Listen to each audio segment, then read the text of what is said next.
Faya ibadallah usiku wa nafsi bitaqwallah wa ta'atihi la'allakum tuflihun. Ittaqullaha haqqa tuqatih wa la tamutunna illa wa antum muslimun.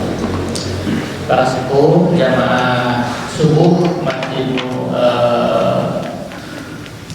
Cibagati yang dirahmati oleh Allah, alhamdulillah wa syukurillah atas karunia dan nikmatnya kita bisa mengawali hari pertama di bulan September 2020 di hari pertama di bulan Safar atau Sofar. Ya, karena itu kita berlindung kepada Allah, semoga perjalanan kita di bulan September ini selamanya mendapatkan rahmat, hidayah dan berkah. A'udzu bikalimatillahi tammati min syarri ma khalaq. A'udzu bikalimatillahi tammati min syarri ma khalaq. A'udzu bikalimatillahi tammati min syarri ma khalaq. Bismillahirrahmanirrahim. La yadurru ma'asmihi syai'un fil ardi wa la fis samai wa huwas samiul alim. Bismillahirrahmanirrahim. La yadurru ma'asmihi syai'un fil ardi wa la fis samai wa huwas samiul alim. Bismillahirrahmanirrahim. La yadurru ma'asmihi syai'un fil ardi wa la fis samai wa huwas samiul alim. Hasbiyallahu la ilaha illa huwa alaihi tawakkaltu wa huwa rabbul arsyil azim. Hasbiyallahu la ilaha illa huwa alaihi tawakkaltu wa huwa rabbul arsyil azim. Hasbiyallahu la ilaha illa huwa alaihi tawakkaltu wa huwa rabbul arsyil azim.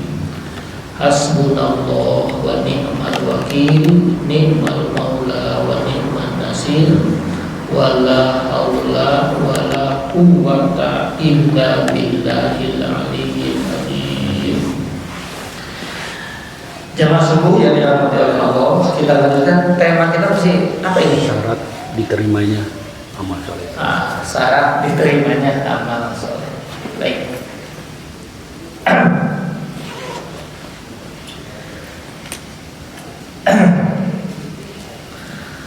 Amal soleh itu perbuatan, pekerjaan baik lahiriah maupun batiniah, baik yang bersifat physically maupun yang bersifat spiritual. Itu amal soleh. Itu artinya membawa kemaslahatan, membawa kebaikan, membawa kedamaian, memberikan efek yang maslahat. Solih itu artinya kebahagiaan. Kebahagiaannya dalam dua dimensi, di dunia dan di akhirat. Jadi amal soleh adalah amal yang mendatangkan kemaslahatan di dunia dan di akhirat. Kalau hanya di dunia saja, itu bisa jadi artinya khair, artinya baik. Maka nanti kita akan membedakan, akan menemukan bedanya antara soleh dengan muslih. Ya.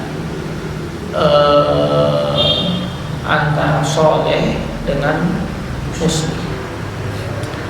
Karena beda tiga, ya. Nah, tempo hari disampaikan bahwa setiap orang dapat berbuat kebaikan karena dia bersifat universal. Maka kebaikan ini berlaku bagi siapapun, agama apapun. Bahkan boleh jadi hewan pun melakukan kebaikan. Ya, hewan pun dididik melakukan kebaikan. Banyak narasi-narasi di medsos ini, seekor anjing yang menolong orang. Apakah itu baik? Baik. Amal soleh cantik. Ya. Jadi ada karakteristik tersendiri amal soleh ini. Ya. Sekali lagi, kalau kebaikan yang bersifat universal, humanis,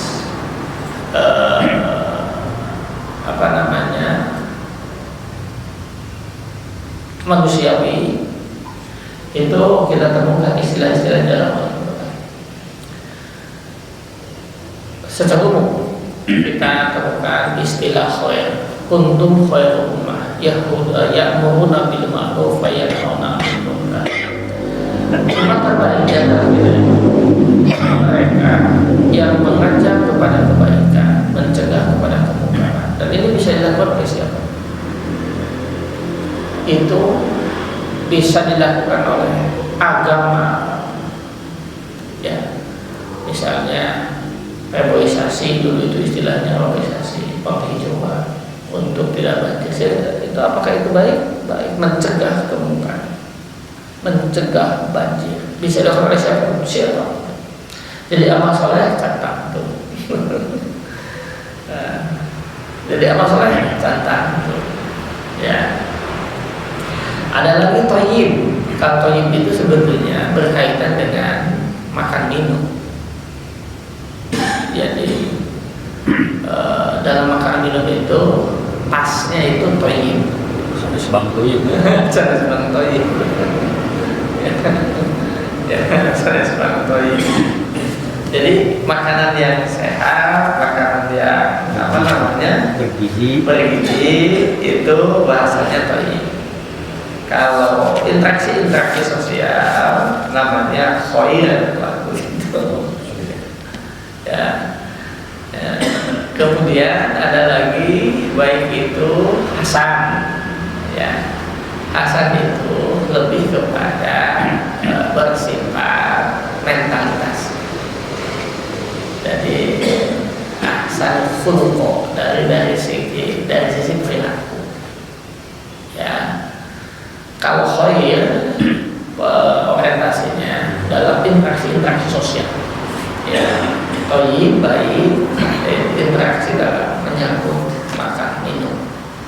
Kemudian hasan itu orientasi muatannya itu kepada personality, yaitu sikap kita. Maka kalau kita berdoa dan tercermin ahsanul khuluq itu juga bersifat personal hasan itu. Ya. Nah, khusus kepada orang tua, kebaikan kepada orang tua tidak menggunakan itu, karena ini couplingnya tersendiri. Kewajiban. Maka disebut dengan birrun. Birrul walidain. Kewajiban. Ya. Jadi kebaikan tanpa batas. Ya. Itu menyangkut mengakumulasi seluruhnya kelihatannya. Ngasih makan harus yang thayyib dan bergizi. Sikap mental kita kepada orang tua harus hasan. Kemudian bagaimana kita memperlakukan mereka harus khair. Maka kalau ini bersifat birrun, maka nanti muncul dari istilah birrun itu, karena ibadah haji itu ibadah yang menyangkut tentang akumulasi, pengorbanan harta, pengorbanan perasaan, pengorbanan peneguhan iman.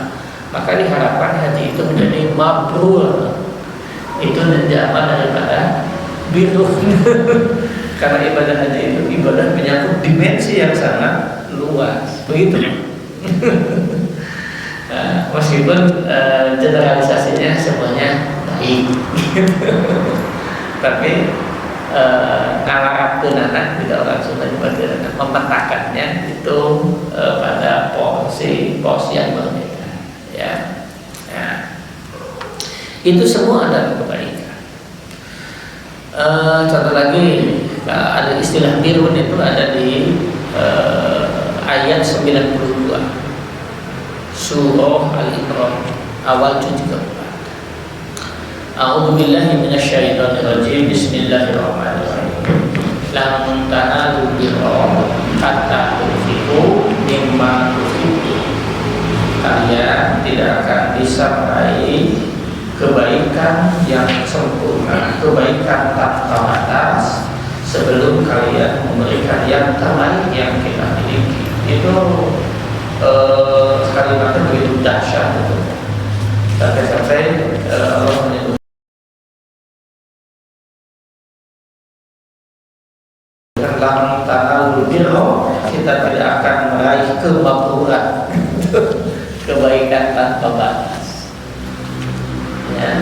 hatta yunfiqu, sebelum kita membelanjakan, menginfakkan, mensedekahkan sesuatu yang terbaik yang kita miliki. Ustaz, dengan itu yang semua tadi itu, apakah itu bisa dirasakan? Bisa, karena itu memiliki efek kejiwaan. Memiliki efek kejiwaan. Ya. Nah, oleh karena itu maka amalan yang khair, yang thayyib begitu ya, yang hasan, yang birun itu akumulasinya, itu baru menjadi amal soleh yang akan memberikan efek, memberikan dampak kemaslahatan di dunia dan di akhirat kelak. Itu pertama harus dilakukan dengan dasar iman atau dilakukan oleh orang-orang yang beriman. Harus dasarnya iman kepada Allah. Dasarnya Quran surah An-Nahl. An-Nahl surah ke-16 ayat 97. An-Nahl surah ke-16 ayat 97.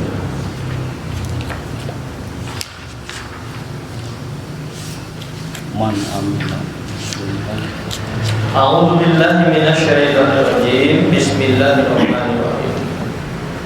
Man amila sholihan, barang siapa yang beramal sholih, min dzakari wa unsa wa huwa mu'min, dasarnya dia harus mukmin.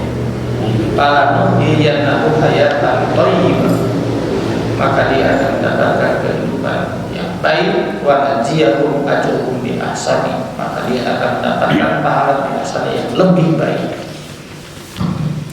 Jadi amal soleh itu baru bernilai maslahat dunia ya, dasarnya harus iman. Maka di ayat-ayat yang lainnya, ayyuhalladzina amanu wa amilus sholihat wal asri innal insana lafi khusr illa alladzina amanu wa amilus sholihat. Akan sukses iman, tapi harus ada amal.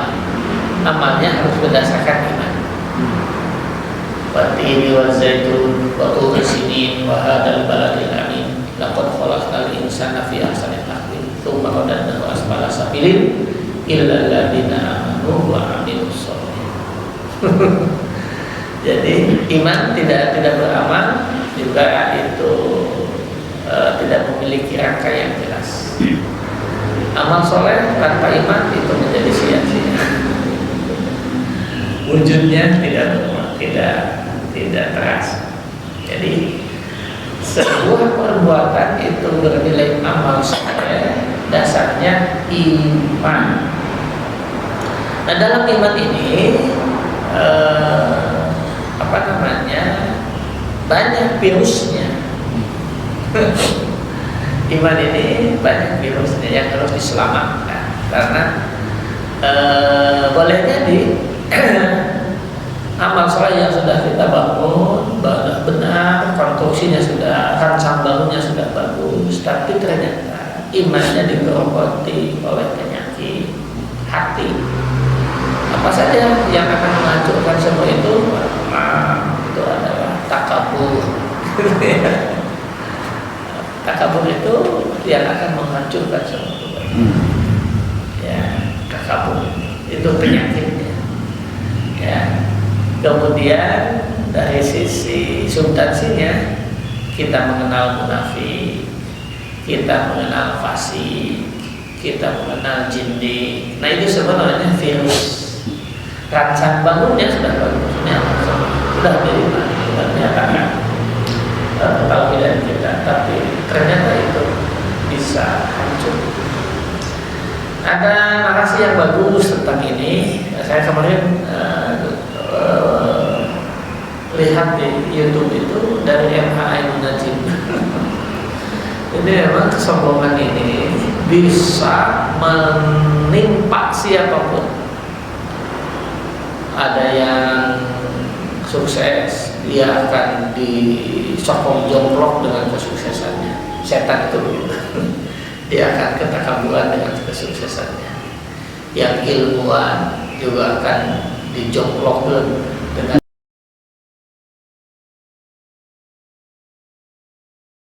kesombongan, kepintaran.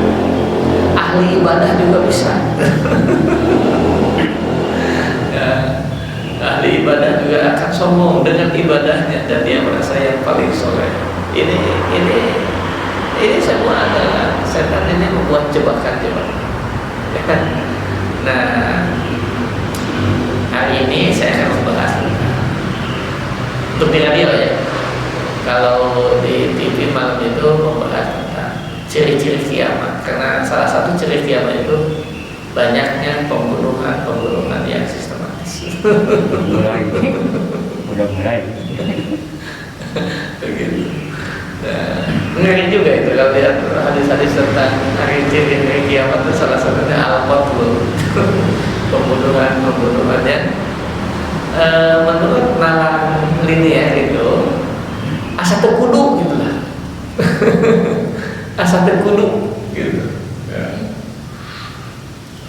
Nah, karena kebaikan-kebaikan kita khawatir, kita takut kalau udah wilayah ini jangan-jangan kebaikan-kebaikan kita itu sudah hancur sebetulnya, rancang bangunnya sudah hilang. Arah peta kebaikan kita sudah tidak ada, hanya tinggal catatan saja, tapi tidak ada isinya. Jadi guys, kalau gedung itu sudah kosong, sudah tidak berisi, karena sudah digerombolan di otak kita nyakin ini. Maka hari ini di radio saya akan membahas tentang benteng pertahanan keluarga muslim. Ternyata mengutip Ka'ab al-Ahbar, yang salah seorang, dulunya dia adalah ilmuwan di kalangan Yahudi. Dia adalah intelektual kaum Yahudi. Dia masuk Islam ketika pemerintahan Umar bin Khattab. Ya. Dan dia menyampaikan narasinya dalam ilmu hadis. Hadis ini namanya hadis maktub, bersumber dari tabi'in. Apa benteng pertahanan? Ada tiga kata-kata. Yang pertama adalah masjid. Jadi orang-orang yang tergerogoti imannya, tergerogoti mentalnya, tergerogoti hubungan sosialnya, tergerogoti kecerdasannya, maka itu akan bisa diperbaiki, direparasi begitu, asal dari datang ke masjid. Jadi namun orang merasa orang baik tapi tak ada ke masjid, mustahil. Kenapa? Karena masjid adalah rumah Allah dan Allah adalah zat yang maha baik. Jadi ini pentingnya masjid. Di tempat yang lain Rasul menyebutkan kalau di satu komplek, di satu perumahan, di satu perkampungan, di satu dusun ada masjid, kemudian satu waktu saja tidak ada lagi yang berjamaah, maka itu menunjukkan bahwa komplek itu, bahwa perkampungan itu, bahwa perdusunan itu seluruhnya sudah dalam genggaman setan. Maka kita bersyukur kalau kita coba ganti masih ada yang berjamaah, Pak. Kita udah terselamatkan. Oleh karena itu, maka nanti kalau diurut lagi ke dimensi yang lebih kecil, wilayah lebih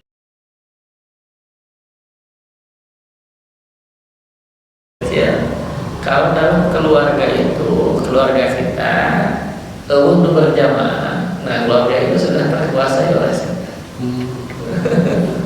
Kan muadzin sareng imam saya itu mah aya tuh misalnya anjeunna adan, anjeunna qomat, anjeunna boleh minimal kan berjamaah satu orang. Kalau di kampung itu artinya dari sisi perkampungan, dari sisi teritorial. Makanya kalau di satu komplek perumahan, masjid harus khawatir. Harus khawatir. Karena itu sudah dikuasai oleh saya. Punten Ustaz, upami pas maghrib, isya, subuh, karena anu jahar mah biasanya mah aya di kampung-kampung kan. Tapi sering dosennya menemukan upami pas duhur asar sesah kamu berjamaah. Nah, itu artinya waktu-waktu itu sudah dikuasai oleh setan. Begitu Nabi kasih tahu kepada kita. Ya. Jadi biasanya di itu Pak, terutama yang saya alami gitu. Saya sholat zuhur apalagi setelah 6 hari kerja, hanya 5 hari kerja, biasanya di masjid di kantor. Jadi mungkin tidak di masjid sepakat, bisa saja begitu juga. Nggak apa-apa. Dan Asal berjamaah aja di kampung Bapak, di komplek itu, di tempat kerja kita masih bisa berjamaah. Artinya komunitas kita masih terjaga dari jebakan setan. Kalau di perumahan kita, di kampung kita, tempat tinggal kita, jadi dari sisi keluarga kita selamat karena kita masih bisa menjaga berjamaah. Tapi kalau di kampung kita nggak ada. Aduh, mendengar apa ya berjamaah? Harus khawatir. Harus khawatir. Punten Ustaz ya, siapa terus nembe kan selarasna mau pami urang ngiring kana ketertiban muadzin imam ulah rangkap gitu. Eta termasuk kayak kalau kosan di mana coba kan dia sering gitu. Yang muadzin ya imam gitu. Oke, kalau keju pilih gaya imam benar. Atau pas adzan karena dia porsinya atau posnya emang menjadi imam tetap di masjid ini. Pas datang waktu adzan tidak ada yang ada atau belum ada atau tidak ada yang sanggup ada, maka dia ada kewajiban. Nah, ketika untuk mengimami yang penting dia tidak qomat dan dia tidak imam itu aja lah. enggak lah. Kalau qomat pasti ada yang Ada. gitu. Kalau kebetulan kalau dia ditakdirkan memang imam tetap di sini misalnya ya pas waktu ada tidak ada yang terbiasa ada muadzin tetapnya nggak ada, adanya beliau yang nggak apa-apa gitu.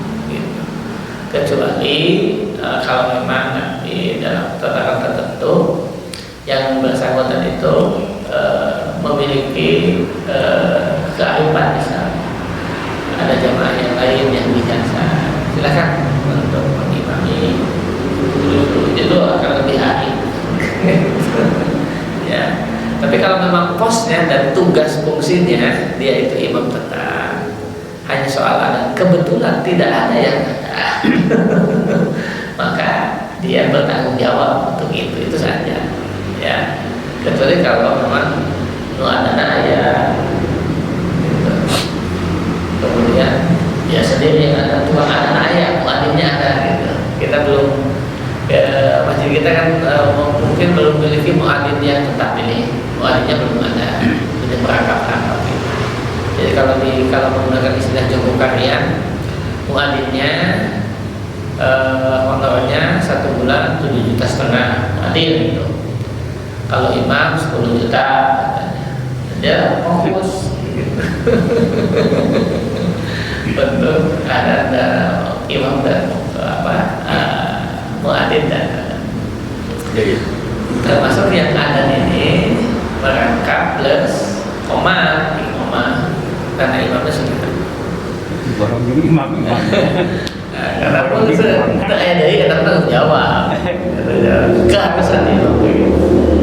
Kemudian kalau saya sana berlanjut, tadi tanda-tanda zaman banyak pembunuhan. Saya pernah baca istilah apa, apalagi anak atau apa, bahwa penganut Nabi Ibrahim, karena Nabi Ibrahim menyembelih anaknya, membunuh anaknya pada atas dasar perintah Allah, sehingga penganut Nabi Ibrahim itu rencana mau membunuh anaknya, itu betul terjadi enggak? Itu sementara itu memang kesalahan fatal, berarti itu bukan milata Ibrahim, penyelewengan terhadap Pak. Jadi itu sejarah Pak. Jadi dulu memang penyembelihan ini berproses penyelewengan dan terbukti sejarah tersebut bahwa penyembelihan itu tidak terjadi terhadap Ismail karena Allah menggantinya dengan seekor domba. Nah, dalam prosesnya di Mesir kuno pengorbanan itu dilakukan dengan cara melalui kontes kecantikan.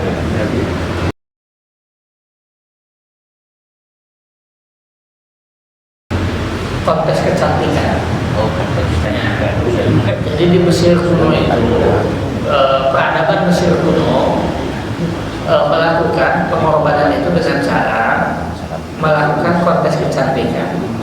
Perempuan yang didaulat menjadi orang yang tercantik itulah yang dikorbankan, dilemparkan ke sungai Nil supaya sungai Nil tidak ngamuk, begitu paham di Mesir. Itu terus berkembang pemahaman terhadap kisah-kisah Ibrahim alaihissalam. Nah, maka oleh Rasulullah dikembalikan makna milata Ibrahim, ya, karena pengorbanannya sudah mulai menyimpang yang disebutkan Bapak tadi. Jadi mengalami distorsi. Maka Rasul meluruskan lagi tentang syariat Nabi Ibrahim. Jadi mereka mengadopsinya, mengadaptasi, mengcopy paste-nya itu mengalami pergeseran yang sangat jauh, termasuk di dalam peradaban Mesir pun seperti itu. Nah, bahkan saya agak khawatir begitu, agak khawatir jangan-jangan Miss Universe itu adalah mata rantai dari peradaban Mesir dengan cara memilih wanita tercantik, perempuan tercantik pada tahun di negeri itu. Setelah terpilih, maka yang tercantik itulah yang dibuang ke sungai Nil supaya Nilnya ini tidak ngamuk, tidak banjir. Begitu paham di Mesir kuno. Jangan-jangan ini Universe itu juga dari sana, kata saya. Jadi nggak sampai terjadi ya seorang bapak terus. Nggak ada ceritanya. Nggak ada ceritanya. Jadi kalau ada sekarang seorang bapak menyembelih anaknya atau sebagainya, itu melebihi Nabi Ibrahim. Nabi Ibrahim itu diganti oleh Allah langsung dengan seekor domba. Dan itu ada maka dengan anekdotnya Pak Oleh Komarudin disampaikan bahwa di abad modern ini setan pun sieun kagoda ku jelema. Karena setan belum pernah ada ceritanya setan membunuh anak setan. Jelema mah melakukan itu. Cek setan hati-hati mana bising kagoda ku jelema. Ya, enggak seperti kelakuan manusia. Yang kedua apa? Syarat amal soleh itu harus ikhlas. Jadi banyak orang yang berbuat kebajikan tapi kecewa. Kenapa? Ikhlasnya hilang. Nah, ini jadi syarat yang kedua. Amal soleh itu, amal kebaikan itu menjadi amal soleh. Kebajikan yang kita lakukan segala di kehidupan ini, baik yang bersifatnya spiritual, berzikir, membaca Quran, membantu orang, itu semua adalah amal-amal kebajikan. Sholat tahajud, amal kebajikan. Itu semua menjadi amal soleh. Kalau syarat yang kedua, setelah iman, teguh, yakin kepada Allah, yang kedua ikhlas. Nah, kemarin saya sampaikan apa bedanya ikhlas dan ridho. Kalau ikhlas posisinya memberi, kalau ridho posisinya menerima. Maka di Al-Quran tidak menemukan Allah itu ikhlas, karena memang pernah disebutkan yang ada surah Al-Ikhlas. Artinya Allah maha pemberi, nggak pernah minta apa-apa, memberi saja, itu karena itu ikhlas. Nah, ikhlas itu posisinya ketika kita memberikan. Apa yang kita lakukan? Kita berikan waktu kita berikan harta kita berikan masa istirahat kita untuk bangun malam, kita berikan sebagian harta kita berikan pikiran kita sumbangkan waktu kita. Itu sebenarnya kita berikan. Maka ketika kita memberikan, maka kita harus ikhlas. Dasarnya Quran surah Al-Jumu'ah surah ke-39 ayat 11.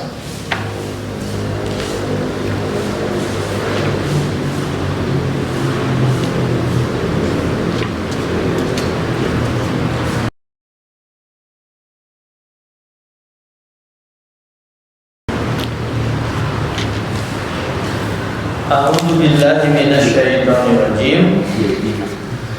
Bismillah. Kebajikan kepada orang tua adalah kewajiban kita. Kewajiban kita, tugas kita. Bahkan kalau kita mengabaikannya termasuk dosa besar. Itu namanya uququl walidain. Yang kedua, zakat kepada orang tua tidak boleh. Kenapa zakat kepada orang tua tidak boleh? Orang tua itu tanggung jawab kita. Jadi kalau orang tua yang zakat itu ngahina. Ya, orang tua diberi zakat. Eta ngahina. Sebab eta tanggung jawab juga. Bahkan Nabi suatu waktu mendapat pengaduan dari seseorang, dari orang tua yang seringkali seorang pemuda datang menemui Rasulullah, orang tuaku ini seringkali mengambil uangku, katanya, membelanjakan segala macam. Ini kurang bagus, membelanjakan milik itu. Kemudian dia mengadukan kepada Rasul, oke, besok kau datang lagi ke sini, tapi bawa orang tuamu. Maka besoknya datang, dibawalah orang tuanya. Betulkah bapak ini suka mengambil harta milik anakmu? Untuk apa? Keperluan? Karena setelah usiaku lanjut, aku tidak bisa beraktivitas banyak, maka ya aku punya keperluan, aku manfaatkan dengan gunakan harta anak-anaknya. Karena dulu ketika aku masih muda, masih kuat, akulah yang membelanjakan, memberikan belanja kebutuhan kepada anak. Apa kata Rasul? Wahai anak muda, jangankan hartamu, nyawamu itu milik bapakmu. Jangankan uangmu, jangankan harta, nyawamu milik orang tuamu. Ya. Bukan anak laki-laki atau perempuan, semua. Ya, semua. Kalau anak perempuan seringkali karena ada kewajiban terhadap suaminya, kan gitu. Artinya kalau ini milikmu, ini milikmu, itu adalah milik orang tua.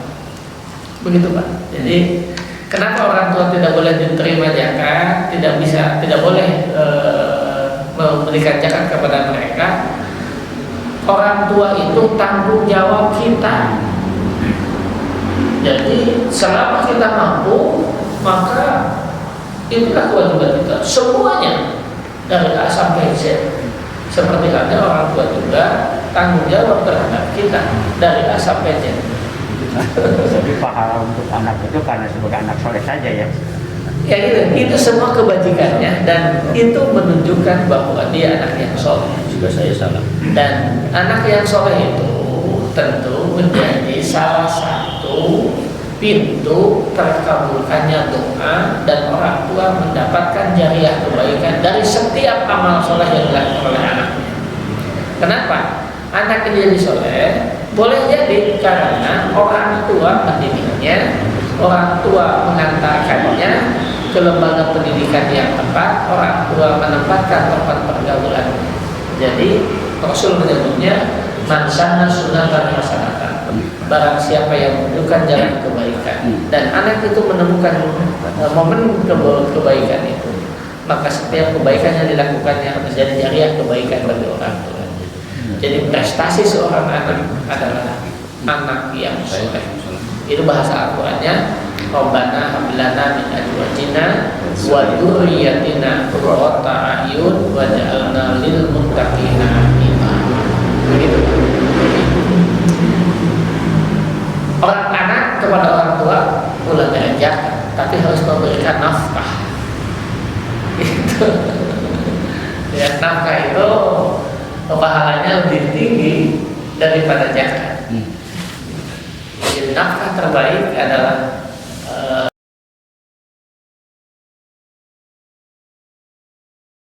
memenuhi kebutuhan keluarga. Ustaz, Ya. yang Azumar ini kan Pak, ternyata kejadian itu bahwa di Mekah itu banyak orang-orang musyrik gitu Pak. Jadi Ya. Allah langsung ke Rasul memerintahkan. Iya. Jadi dulu sampai hari ini kalau dalam bahasa orang Salafi gitu, orang Wahabi kita menyebutnya, istilah kemusyrikan itu begitu dahsyat dalam pandangan mereka. Sehingga meskipun agak sulit juga merumuskan konkretnya karena memberikan pemahaman yang sangat luas sehingga semuanya menjadi musyrik. Ini saya juga menyebutnya bagus tapi kalimatnya agak overdosis lah. Atau bias gitu Pak. Bias. Jadi dia saking segala turunan sehingga memudahkan memvonis orang lain gitu. Jadi besar wajah primnya itu semuanya bid'ah, dolar, fitnah gitu. Jadi surga neraka itu sudah ada di tangannya. Pemilihan ikhlas itu Pak Ustaz, kekumpul ibadah itu terang atau udah ikhlas teh kumaha gitu. Pemilih ayeuna dibalikan di niat ibadahnya tadi ikhlas tadi terus suka pukul mah teu niat eta gitu, teu niat ibadah dan teu niat terang ikhlas. Nah itu si pasien terang jadi niat teh diulang ayeuna kata Nabi ikhlas teh gitu. Baik, yang paten dulu ya. Jadi memang masyarakat Arab Islam ini mengalami distorsi yang sangat tajam, yang sangat jauh, sehingga Rasul merekonstruksi ajaran milah Ibrahim tadi itu dengan syariat Nabi Muhammad SAW. Tapi ada satu hal yang sangat dipegang teguh oleh masyarakat jahiliyah yang sangat menjadi pegangan dan menjadi alasan syariat Rasul diutus dari sana, bahwa mereka memiliki tingkat kejujuran, tingkat soliditas, meskipun fanatismenya berlebihan, tapi yang jelas tentang kejujurannya itu mereka itu jadi tidak dikenal munafik di Mekah ini, tidak mengenal munafik. Jadi menghargai tamu, menyambut tamu itu hal yang sangat jadi pegangan bagi mereka. Jadi mereka tidak ingin ada tamu yang tersakiti. Tapi kejelekan mereka, perang antar kabilah itu nggak bisa dihentikan karena itu motif ekonomi. Dengan plus minusnya lagi. Oleh karena itu ketika Islam datang mengajarkan bahwa ibadah itu harus kepada Allah, bukan kepada yang lain. Pengabdian itu hanya kepada Allah. Dan selama ini mereka mengambil itu demi mempertahankan sukunya. Maka nanti di Al-Hujurat itu ketika orang pedalaman, Arab pegunungan datang kepada Nabi, amanna, aku telah qalatil a'rabi amanna. Aku datang ya Allah, aku telah beriman. Kemudian Allah membantahnya, mereka belum beriman kepada Allah. Itu dibantah langsung oleh Allah. Kenapa? Karena yang mereka maksud iman itu taat kepada Rasul, ternyata mereka diposisikan Rasul itu bukan sebagai nabi, sebagai orang yang memiliki otoritas, sebagai pemenang perang. Nah, ini belum iman kata Allah. Muhammad itu belum iman. Dia baru tunduk saja terhadap otoritasmu sebagai pemenang perang, bukan karena dia iman. Oleh karena itu, hal-hal seperti ini oleh Rasul luruskan bahwa ibadah pengabdian perjuangan itu harus mukhlis, harus selesai, bersih, kembali kepada Allah. Jadi diniatkan lillahi. Jadi ini yang tidak mudah ini. Yang tidak mudah. Kenapa tidak mudah? Ya harus dibersihkan mentalitas kita. Makanya ciri orang ikhlas itu pertama disiplin dulu ibadah. Nah begitu itu. Ciri orang ikhlas itu pertama disiplin ibadah, yang kedua istiqomah. Kalau disiplin dilakukan tertib karena ada sanksi, masih ada perintah dari pihak eksternal. Tapi kalau istiqomah tidak pengaruh eksternal, tidak berpengaruh, tapi itu kemampuan memerintah diri sendiri. Itu namanya ikhlas. Itu namanya istiqomah. Jadi apakah kita ikhlas dalam ibadah ini? Cirinya satu, disiplin ibadah. Yang kedua, istiqomah. Nah,